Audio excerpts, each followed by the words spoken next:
Louie Anderson, congratulations on your Emmy nomination for Baskets. Take us back to the morning of when you found out you were nominated for an Emmy. Well, quite honestly, I was watching the Open, the British Open. Is it the British Open or just called the Open? I think it's just called the Open Championship. Yeah, not sure. So you don't know, right? No, I have no idea. All right. So anyway, I'm watching that. Excuse me. And when I was waiting for the nominations to come on. So then they came on live. I watched them. Well, they don't announce the Best Supporting Actor. So then I tried to look it up, and then I just said, oh, I can't find it. And I went back to watching the golf, and then I got a phone call from the same person who helped me on the computer here to get it going. And he said, congratulations. And I said, oh, I got it? He goes, you got it. I go, oh, good. And then I started getting texts and messages. But, you know, I was thrilled, but, you know, I was relieved. You know, I was relieved because I didn't want to have to say to people, my biggest dread was for them to say, oh, you should have got a nomination. Right. That's what I did not want to go through. I didn't want to hear that. You got robbed. I did not want to hear any of that. And I don't mean you robbed. But Well, this anyway, Rob, and I was very excited and real pleased. Rob was in Australia, and I told him, you know, I'm in America, and I said, with the show Baskets, you have to watch Baskets because Louie Anderson's performance is absolutely hilarious. I think he's going to get nominated. So I was so happy that I was right. If you could just go back a little and tell us about what it was like, the casting process, because it's kind of an unusual role, and you're maybe not the most likely choice for it. You think? I think that it's, yeah, that's an understatement. I agree. I guess, you know, I was going to work one night down in Vegas to do a show, and I got a phone call, and it was Louis C.K., and he said, hi, Louis, and I said, hi, Louis, because you hardly ever get to say that. No. And he said, Zach Galifianakis and I are here. We're doing a new show, and we'd like you to play a character. And I go, yeah. He said, we'd like you to play. I took a little pause. And he said, we'd like you to play Zach's mother. And I go, yes. I said, yes. So you were on board. I was on board. Instantly. I was on board because, you know, I've been doing my mother in my act. You know, my father, my mother, my brothers, sisters. I do the characters of them. And my mom was a very prominent and popular part of that in the act. People would say, do your mom stuff. And then I would do my mom's stuff, which is a much nicer Christine. And so I did it and said, okay, we're going to call you. We'll figure it out. I go, thank you very much. Then a little while later, we shot a pilot. A year before we started shooting the show, or maybe 6 months. I can't remember anything. I can't remember exactly the dates, and I can't remember anything. But Yeah. So I went. I didn't know what to expect. I didn't do any prepping for it, except I did watch one episode or two. I think I watched 2 or 3 episodes of Transparent because I'm a huge Jeffrey Tambor fan, and so I wanted to know how he was going to play it. I hadn't seen any of it, so I said, I got to see how he's playing this. And he played it so natural. He played it so, you know, almost straightforward. And, I mean, except for the hair and the clothing, he didn't really affect it very much. You know, he had some mannerisms and gestures. So in my mind, I said, well, I'm not going to change the voice. I think I'm just going to keep the voice the same.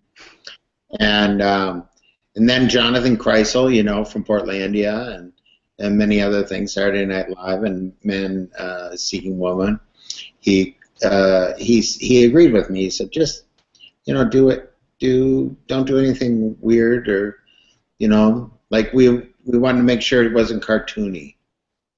Yeah. Well. And then I got there, and it was hard to get the wig on because I have a giant head. They didn't know how big. As you can see, my head is gigantic, and it's hard to even buy a hat. It's I feel your pain. it's a horrible feeling It's to go in and, isn't that hat nice? And then to think, yeah. Tell me about. I just cannot get a hat to save my life, and it's really quite distressing. it is. There are very few places, but occasionally you find one, and then you buy 3 of them. Yeah, you double down basically. And then you put that wig on. Put the clothes on first so you didn't mess up the wig. Then they put the wig on you. And it's a funny process because even though I had 5 sisters and my mom, I never really tried on any of their stuff. It wasn't my thing. So I got the stuff on. Then I went to do makeup, and they put makeup on, and then they put lipstick on me. And when they put lipstick on you, I don't care what you do, you go like this. You really can't help it. Yeah. He said, you know, I make a pretty good woman. You know what I mean? I didn't mean it like it was just me and the makeup person, but I went, you know, I look pretty good. She goes, you look fantastic. And then we shot that pilot, and we had so much freedom to really be ourselves and be creative, and then we had to wait to see if they would pick it up, because you know that's the they don't pick up very many shows. And then we got the call, and then they made me a wig after that, a different wig. Wow. Well, here I am. And here you are, an Emmy nominee for Baskets, and you're the sole nominee from the show. So, you know, maybe if the show gets even better in terms of what the Emmy voters think, you guys might receive more next time. But as a sole representative, do you feel like that you made a risk, you took a risk, you took a gamble, and because it could have gone really badly pear-shaped, but it didn't. It could have. Yeah, it really could have. And do you feel like, you know, when you put on that dress and the wig, was there ever a thought in your mind that, what am I doing? This could go really badly. How am I going to make this woman not a stereotype, but someone who is real? Well, I never thought this could go badly. A little bit, just in anything you do that's a risk. I never thought so much about it going badly. I thought, could I make Louie Anderson disappear? That was my whole goal. That I get a little emotional, but I wanted to disappear. If I could disappear, I could do something special. And so I didn't let anyone call me Louie. I never went on the set as Louie. I never stuck around, you know, went back and watched stuff. I just was there. I was Christine. Christine was on the door of my trailer. All the scripts and things came to me as Christine, because I knew I had to really embrace that character. And I really think when I'm playing it that I'm their mother. I take a very maternal, you know, I think when Chip says some dialogue to me or the other kids, I think, what would my mom say? You know, or what would any, you know, when you're thrown into, a lot of men have to become mothers when they're single parents. And so, you know, I used my mom's kindness, my dad's not so kindness at times with Christine, but I tried to use the real circumstance and find some humanity in there and try to save my family. I think Christine is trying to save her family and herself, as you'll see this year. This is one of the most breakout characters of the whole TV season. I'm wondering, what's the reaction from people on the street or people within the industry when you meet them and talk about Christine? Well, you know, people love it, or they walk right past me. Yeah, it's one or the other. People love Christine, and you know what I'm really amazed at? How many people say they watch it with their family. You know, or I'll have people come up and say to me, "My daughter calls me Christine now," and I go, "Well, you know, you must be doing something wrong." Anyway, I'm always really nice if I can be to people, you know, because you know it's a weird feeling to have people come up to you and say, you know, this or that. It's always been like, hey, I love, you know, but mostly people say, I love Baskets. I can't wait for Baskets. Is there going to be a second season? You know, no matter how much you report to people that there's going to be a second season, people don't always know there's a second season. And so the best thing about the Emmy nomination for me is that people are going to watch Baskets. Yeah. You know, I do give. I'm sorry, but I just wanted to say one thing about the show. Yeah. It's trying to be something different. Yeah, absolutely. That's what I was actually going to say. I give Marcus full credit. Actually, he did email me and call me and whatever and say, "You got to watch this show." You know, he got me onto it, and I was skeptical because I thought it's about a clown. That's not really my thing. But once you watch it, you realize that it is a really special little show, and Zach Galifianakis has got a really different and it's just a really original point of view in terms of his comedy style. And you've been working for such a long time. You have your own point of view and your own style. How did you find working alongside Zach and kind of bringing his vision to life? Because he does have a really unusual and original voice, doesn't he? You know, the thing about Zach that people don't realize is how hard he works. Maybe they do, but I mean, you know, he works so hard, and he tries to make each scene better or to make it work more. And his style, I think people don't realize how much old school he has in him also. Chaplin, you know, all those silent guys, you know. Yeah. Who was the guy on the clock? Who was that guy in the I don't remember the name, but I know who you're talking about. Yeah. Anyways, that guy, and you know, just you know, he honestly has a real sense of where comedy comes from and what it is. And in this character, you know, he plays kind of an unlikable person. You know, he isn't very likable. No. You know, he's kind of a smartass, and he's not very nice to Martha. But you know, all is forgiven because you know he's Chip, and that's how you know he has a harder time in life than other people do in the family, and so I try to overcompensate for it. Can you talk a little about the scenes where you have two Zach Galifianakises in the same scene where he's playing Chip and Dale? Yeah. I'll tell you this, that I've had a couple people say to me, traveling, who plays Dale? Yeah. Oh, wow. I just want you to know that. That was one of my favorite things to tell Zach. Anyway, it's really great because, you know, first of all, we have some really great people who do the stand-in part, you know. But it's really Jonathan Kreisel and it's Zach. Because here we go. We shoot that scene. You know, let's use the one at the table, for example. We're all at the table, and Zach is there, and Dale is right across from him, I think. Oh, no, he's down further. But anyway, so we're doing it. Then we'd shoot that scene, and then he would have to have a transformation. So it'd be another, like, hour or so. And then he would come back, and we would shoot the identical scene. And it's not easy to do that, but I always think he's spectacular as Dale. He's completely a different person.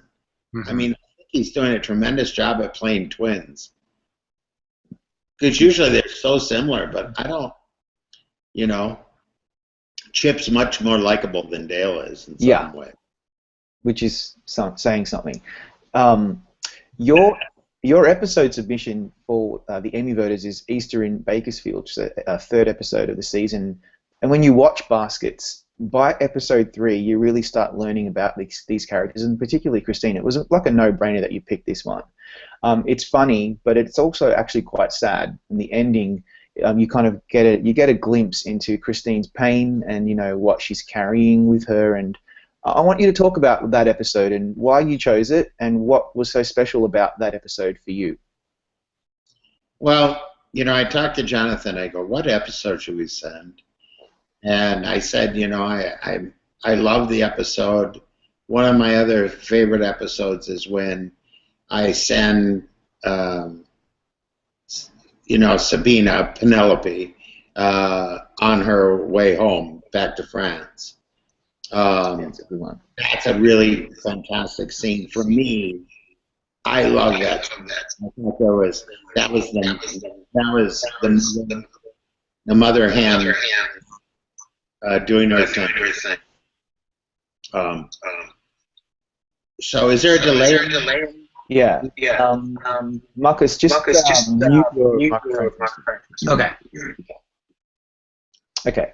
No, it was between that and the one where I send Penelope home. But as Jonathan helped me see it as I saw it also, everything's in it. Everything's in there. There's Easter, a holiday that many people celebrate. There's the church, which is always fantastic. And there's my mother, picking my mother up, which is a fabulous scene and a great actress. And then you really get Martha and her parents, we run into them. But I think what you really get to see is the pathology and the history of that family in one scene. All families you go on an outing, you try to have your kids be on their best behavior, no matter what age. But at all those kind of gatherings, that's when all the trouble starts. Those kind of gatherings are just like kryptonite to Superman. And so my mother, shamed me and made me feel bad. And I just think you got to see Christine as a mother and as a daughter and then as a person, as an adolescent maybe. Even in her age that she is now, you got to see a girl, kind of saying to her own son, "Hey, man, what a mess, huh? But we're in it together." Your critique was unbelievable. That's why I reached out to you to let you know how I thought you nailed that completely. I thought you saw every single thing in that, and it was very well written, very well written. Thanks, appreciate that. Marcus, have you got a final question before we wrap it up? Yeah, watching the show, a lot of it seems so improvised. I'm just wondering, do you guys have to abide by the script word for word, or do you allow for some improv to happen? Well, Jonathan's really, gives us a lot of freedom, but a lot of the lines are so well written, so much of the writing, it's really the writer's room and Jonathan and those guys. So we try to keep the essence of it, but yes, I'll often say to him, hey, can I say it this way, the way my mom would say it? Because that's so authentic to me. So then I'm saying it in such an authentic voice. For me, that's something my mom would say. And so, like when I think we ad-libbed the RB stuff. Do you remember the RB stuff? Yeah. With the some of it, and some of it was already there. Yeah, I love those scenes. Yeah, And so the thing with Martha and the photos, you know, some of those were pretty ad-libbed. And then the spit take was an honest to God, I was trying to drink the whole thing as a funny thing. And I couldn't. I couldn't drink anymore. And then, luckily, I had a good line. I think I said that was refreshing or something like that. And it's just been a joy, the whole thing. But Jonathan gives us so much freedom. So the answer is we try to make sure the essence of the script is honored, but we try to get away with as much as we can. Remember, we're 3 stand-up comedians. Yeah. You know, Martha Kelly is a stand-up comedian, Zach, and myself. So we want to weasel our lines in there as much as we can. Absolutely. Louie, we wish you all the best at the Emmys. Don't take our word for it. We thought you nailed it, but so did the Emmy voters, and you could even actually win. And if you do, we look forward to hearing your speech and watching it on up at the podium. Good luck on Emmy night, and hopefully we'll see you for season 2 soon on FX. Thank you so much.